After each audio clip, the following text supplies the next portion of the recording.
പക്ഷെ academics quality ഇല്ല. Academics ഒരു അതായത് ബുക്കിലുള്ള നോളേജ് എന്തെങ്കിലുമൊക്കെ പറഞ്ഞ് അല്ലെങ്കിൽ മീൻസ് ഒരു ടീച്ചർ വന്ന് അത് പഠിപ്പിച്ചു കൊടുത്താൽ നമ്മളെ മീൻസ് ദൗത്യം കഴിഞ്ഞു എന്ന് ചിന്തിക്കുന്നതാണ് പല സ്ഥാപനങ്ങളും. നിസം സാറേ, നിങ്ങളിപ്പോൾ ക്യാപിറ്റൽസിൽ ജോയിൻ ചെയ്തിട്ട് ഏകദേശം 2 വർഷം കഴിഞ്ഞില്ലേ? നമ്മുടെ ക്യാപിറ്റൽസിന് കോൺഫിഡൻ്റ് ആയിട്ട് പറയാൻ പറ്റുന്ന ഒരു ആസ്പെക്ട് എന്താണ് ശരിക്കും? ഏറ്റവും കോൺഫിഡൻ്റ് ആയിട്ട് നോക്കി കഴിഞ്ഞാൽ ഇപ്പോൾ ഞാൻ സാറോട് ചോദിക്കട്ടെ, നമ്മൾ ഏറ്റവും പ്രൗഡായ ഒരു മൊമെന്റ് ഏതാ? ഏറ്റവും പ്രൗഡായ മൊമെന്റ് എന്ന് പറയുമ്പോൾ നമ്മളെ റിസൾട്ട് തന്നെയായിരിക്കും. റിസൾട്ട് വരുന്ന സമയത്ത് ഒബ്വിയസ്ലി റിസൾട്ട് തന്നെ. നമ്മുടെ ഇപ്പം ലാസ്റ്റ് ടൈം റിസൾട്ട് എടുക്കുക, ഒട്ടുമിക്ക സ്ഥാപനങ്ങളും അവിടെ റിസൾട്ട് മിന്നും വിജയം കൺഗ്രാജുലേഷൻ എന്നൊക്കെ പറഞ്ഞ് പോസ്റ്റ് അടിച്ച സമയത്തും പെർസെൻറ്റേജും അതേപോലെ തന്നെ പാസ്സായ കുട്ടികളും എക്സാം എഴുതിയ കുട്ടികളെയും കൗണ്ട് കാണിച്ച് പോസ്റ്ററും പബ്ലിഷ് ചെയ്ത് ഔട്ട് ചെയ്തൊരു സ്ഥാപനം മേ ബി അത് ക്യാപിറ്റൽസ്.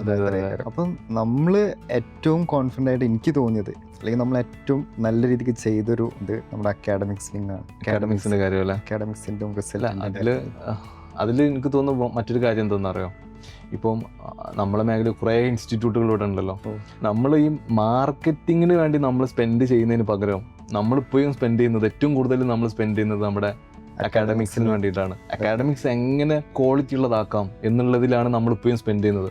ഒരു റിസർച്ചിന് വേണ്ടിയിട്ട് സ്പെൻഡ് ചെയ്യുന്ന പോലെ. ഡെഫിനറ്റ്ലി നമ്മളിപ്പോൾ എനിക്ക് തോന്നുന്നത് നമ്മളെ പല സംസാരത്തിലും നമ്മൾ ഏറ്റവും കൂടുതൽ സംസാരിച്ചിട്ടുണ്ടാവുക ഈ അക്കാഡമിക്സിൽ നമുക്ക് എന്ത് ചേഞ്ചസ് വരുത്താൻ പറ്റുന്നുള്ള കാര്യം, എന്താണ് നമുക്കുള്ളത്, ഇനി എന്താണ് ചെയ്യേണ്ടത്, എങ്ങനെ ഇത് ബെസ്റ്റ് ആക്കുക, അത് നമ്മൾ അധിക സംസാരത്തിൽ നമ്മൾ ഉണ്ടാവുന്നത്.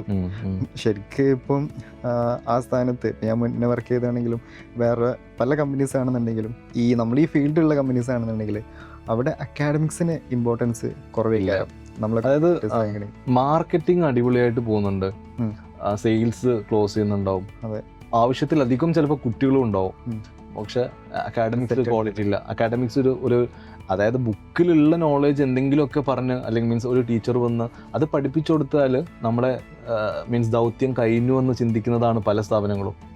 അവിടെ ശരിക്കും നമ്മളെ സംബന്ധിച്ചിടത്തോളം ബുക്കിലുള്ളത് മാത്രം പഠിപ്പിക്കലല്ല നമ്മുടെ ദൗത്യം എന്നുള്ള രീതിയിൽ നമ്മൾ സിലബസിൽ ഇല്ലാത്തതാണ് നമ്മൾ പഠിപ്പിക്കുന്നത് കുട്ടികളെ.